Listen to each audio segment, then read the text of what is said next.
Pemirsa, pada kesempatan ini saya akan menjelaskan tentang sebab-sebab suatu negara tidak maju. Yang pertama, etos kerja yang rendah. Etos kerja di tingkat manapun sangat penting. Jika orang-orang dalam suatu negara memiliki etos kerja yang rendah, suatu negara sangat sulit untuk maju. Orang Cina dan orang Amerika adalah orang yang memiliki etos kerja yang sangat tinggi, sehingga mereka bisa menjadi penguasa dunia. Orang Indonesia termasuk orang yang memiliki etos kerja yang jauh di bawah orang Cina dan orang Amerika, sehingga negara Indonesia dengan jumlah penduduk yang sangat banyak masih berkutat pada persoalan kemiskinan, pengangguran, minim inovasi, hak paten, dan sebagainya.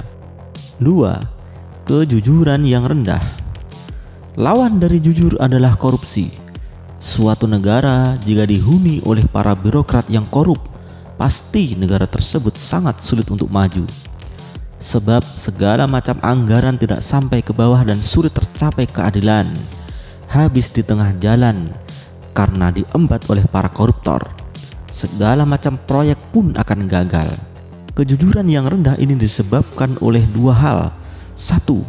Gagalnya pendidikan yang mencetak manusia yang unggul dan integritas. 2. Sistem pengawasan yang sangat rendah. Rakyat tidak dilibatkan mengawasi para birokrat.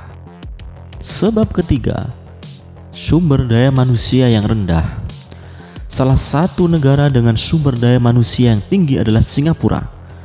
Negara yang hampir tidak memiliki sumber daya alam namun sangat maju, sebab mereka mampu melakukan inovasi dan invensi dalam berbagai macam bidang kehidupan.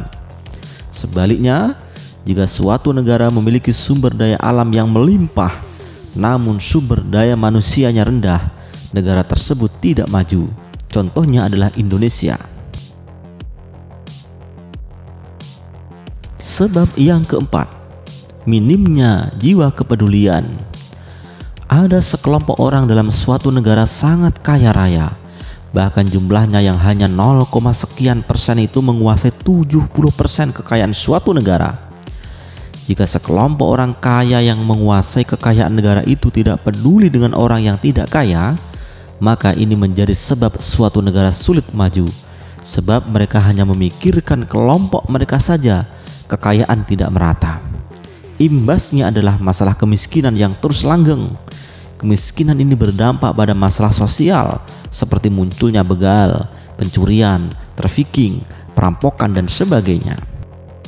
Sebab kelima, munculnya kelompok-kelompok fanatisme sektarian. Muncul kelompok fanatisme sektarian ini sangat berbahaya, sebab dalam otak kelompok fanatisme sektarian ini hanya ingin bagaimana caranya menyingkirkan, menghabisi, dan memusnahkan yang tidak sama atau tidak sepaham. Mereka tidak memberikan ruang atau intersubjektif untuk hidup bersama dengan damai, tepa selira, dan toleransi. Kelompok-kelompok ini tidak lagi memikirkan dan bekerja keras memajukan negara bersama. Yang ada hanyalah bagaimana kelompoknya bisa eksis dan menang atau berkuasa. Sebab keenam, tidak ada kejelasan dan keadilan hukum. Hukum hanya tajam pada yang miskin, tumpul pada yang kaya. Ini betul-betul merusak tatanan negara dan menjadikan negara sangat sulit untuk maju. Dalam perjalanan sejarah, banyak cermin agar kita berkaca tentang bagaimana penerapan hukum yang tidak adil ini membuat suatu kerajaan atau negara pasti hancur. 6 sebab itulah mengapa suatu negara tidak bisa maju.